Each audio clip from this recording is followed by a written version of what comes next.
வணக்கம். திருவண்ணாமலையில் அண்ணாமலையார் சுவாமிகளிடம்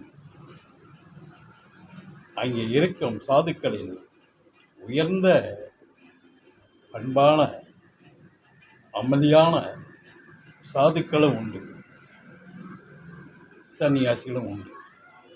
அவர்களை போற்றுவோம். அது நெல்லு மணியில் தூவும்போது நெல் தனியாக பதர் தனியாக ஒதுங்கிவிடும். நெல் மணிகளை தான் விதைக்கு எடுப்பார்கள், வித்துக்கு எடுப்பார்கள், உணவுக்கு எடுப்பார்கள்.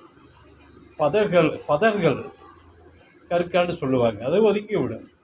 அதை பற்றி நம்ம யோசிக்க வேணாம். அது கற்கா குப்பைக்கு போகிறது தான், அது பயனுக்கு வராது. அதுபோல் உயர்ந்த சாதுக்களை போற்றுவோம், அவர்களை நேசிப்போம். உயர்ந்த ஆன்மா அப்படியும் நிறையா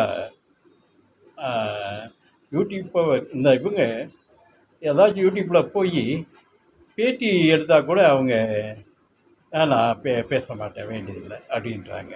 யூடியூப்பர் கூட ஒதுங்கிறாங்க, அவங்க பேட்டி கொடுப்பதில்லை. அப்படிப்பட்ட ஒரு உயர்ந்த நிலை உள்ளவங்களை அவங்கள போற்றுவோம். பதர் தான், இது மணி தான். அதனால் போற்றுவோம். இவர்கள் இருக்கட்டும், எப்போவாச்சும் மாறட்டும். பதர் விதைக்கு ஆகாது, அது அவ்வளவுதான், காலம் கடந்து விட்டது. அதே போல் திருவண்ணாமலை புனிதமான ஸ்தலம். நான் கொஞ்சம் முன்னாடி பேசியிருந்தேன், ஒரு வெளிப்படையாக பேசிட்டேன், அது உண்மை. அவர் அப்படி ஒரு பேசியிருந்தார், ரொம்ப பேசியிருந்தார்.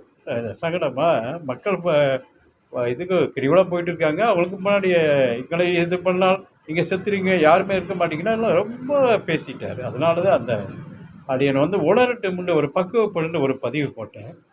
ஆனால் அது நிச்சயமாக சேரட்டும், சேர்ந்தால் நல்லது. ஏன்னா மாறணும்.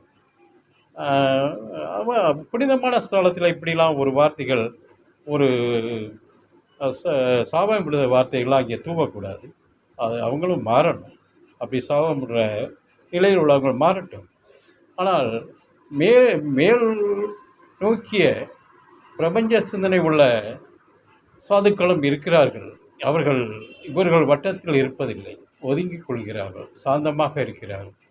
அவர்களை நேசிப்போம். நிச்சயமாக ஒருவருக்காக ஒருவரை விட்டு கொடுக்க முடியாது. நல்ல ஆன்மாவும் இருக்குது, நல்ல ஆத்மாவும் இருக்குது. அவங்களை